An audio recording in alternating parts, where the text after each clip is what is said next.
loyal to the Pope by their definition. Now, as a theologian, I'm going to say this with regard to those who are watching this and saying, okay, you're critical of Pope Francis for not fulfilling his Petrine ministry of unifying, but he divides instead. Well, I think that's just an empirical fact, and I'm going to say it. And I don't think it violates religious submission of mind and will of Lumen Gentium 25. Because what Lumen Gentium 25 is arguing for is not slavish, servile obedience to every word that comes out of a pope's mouth. Because if that were true, then every saint who has ever challenged a pope was sinning. All right? Catherine of Siena was sinning. Okay, that any saint that had anything critical to say of a pope at any time was sinning. No, we have to be able. This is what I mean by exaggerated papalism. You've got to be able to criticize the pope from time to time with respect. Yeah, absolutely. And you'd know this more than me, but isn't it true that the Holy Father has invited people to express their concerns? Or is that not true? It's very true. Do you think when he said that he meant in reference to the papacy, or did he not mean that? I think that he means it with reference to the papacy in general and to his own exercise of that ministry. I think he is sincere when he asks people to critique his ministry.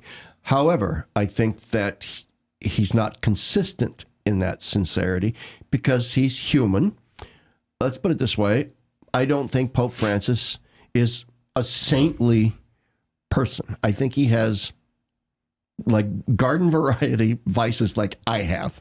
In other words, I would look at John Paul and Benedict and say, I think those people are better Christians than I am. They have virtues that I don't have, and they lack vices that I do have.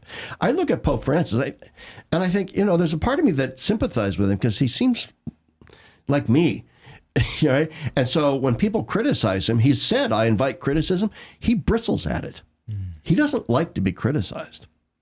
And so I think one of the things that explains, he talks about going to the peripheries. He talks about reaching out to the margins. He talks about accompaniment. He talks about todos, everyone. And then he issues Traditionis Custodes and says, well, everyone's welcome in the church, but you people are not. You people to the right of me have criticized me, and so I'm going to put you in your place. See, I think this is a vice. I think this is a vice. You can't in one breath say parrhesia, open discussion, todos, everyone's welcome, non-judgmentalness, accompaniment, and then say, yeah, but all you people that like the Latin Mass are backwardists and hateful Pharisaical people that we don't really want to deal with anymore.